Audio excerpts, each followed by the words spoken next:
যুব ক্রীড়া উপদেষ্টা আসিফ মাহমুদ, সজীব ভুঁইয়া আজ মঙ্গলবার বিসিবি এর সংবাদ সম্মেলনে পাপন এবং তামিমকে নিয়ে করলেন বিস্ফোরক মন্তব্য।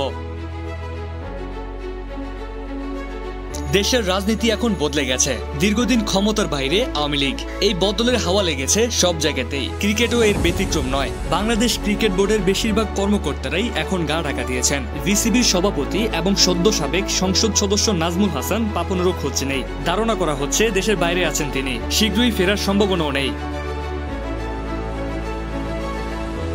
এ অবস্থায় বিসিবির সভাপতি কে হবেন এ নিয়ে রয়েছে দুশ্চিন্তা।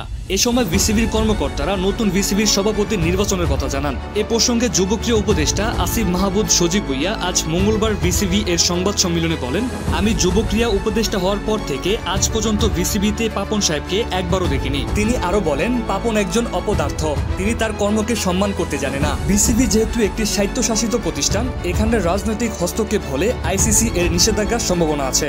এবং বিসিবির বিষয়ে যেহেতু বিসিবি একটি অটোনমাস ফেডারেশন, তো সিদ্ধান্ত তো আমরা দিতে পারবো না।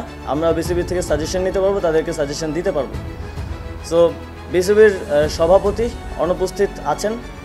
অবশ্যই একটা ফেডারেশনকে ওয়ার্ক করতে হইলে তার সবগুলো অর্গান ঠিকভাবে ভালোভাবে কাজ করতে হয়। সভাপতির মতো গুরুত্বপূর্ণ দায়িত্বে যিনি আছেন তিনি অনুপস্থিত আছেন। কিন্তু এছাড়া আসিফ মাহমুদ আরো বলেন, বর্তমানে চলমান যে কাজগুলো আছে তা আগে আমাদের শেষ করতে হবে। তখন এক সাংবাদিক প্রশ্ন করে বলেন, নতুন বিসিবির সভাপতি নিয়ে কি কাউকে চিন্তা করছেন কিনা? তখন আসিফ মাহমুদ বলেন, বিসিবির সভাপতি নাজমুল হাসান পাপন যদি স্বেচ্ছায় পদত্যাগ করেন তাহলে আমি চাইবো বিসিবির সভাপতি পদে তামিম ভাই আসুক।